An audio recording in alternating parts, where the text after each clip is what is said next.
Holidays-nale, அது நம்ம GT Holidays தான்.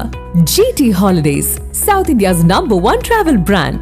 வடகிழக்கு பருவமழை இயல்பை விட அதிகமாக இருக்கும் என்றும் புயல் சின்னம் உருவாகுவதற்கு வாய்ப்பு இருப்பதாகவும் வானிலை ஆய்வு மையத்தின் தென்மண்டல தலைவர் அமுதா தந்தி தொலைக்காட்சிக்கு அளித்த பிரத்யேக பேட்டியில் தெரிவித்துள்ளார். அதனை பார்க்கலாம்.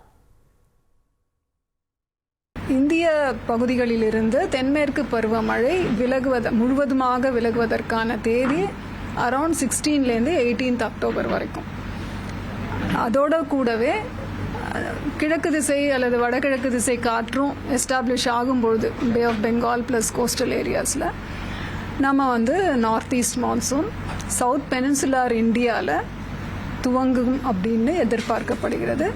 பீரியட் 16லேருந்து 18 அக்டோபர். நார்த் ஈஸ்ட் மான்சூனை பொறுத்த வரைக்கும் இந்த பீரியடில் எப்படியான மழைப்பொழிவு இருக்குமா, அதீத மழைப்பொழிவு இருக்குமா, அலர்ட்ஸ் இருக்குமா, சைக்ளோன்ஸ் அந்த மாதிரி ஃபார்மேஷன்ஸ் ஏதாவது இருக்குமா, அதை பற்றி கணிப்பு இயல்பை விட அதிகமான மழை இருக்கிறதுக்கான வாய்ப்பு இருக்கிறது.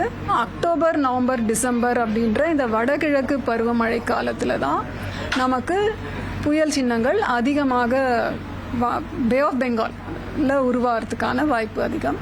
தமிழகம், புதுச்சேரி மற்றும் காரைக்கால் பகுதிகளில் வடகிழக்கு பருவமழை வரும் 16 முதல் 18ஆம் தேதிக்குள் தொடங்க வாய்ப்பு உள்ளதாக வானிலை ஆய்வு மையத்தின் தென்மண்டல தலைவர் அமுதா தெரிவித்துள்ளார்.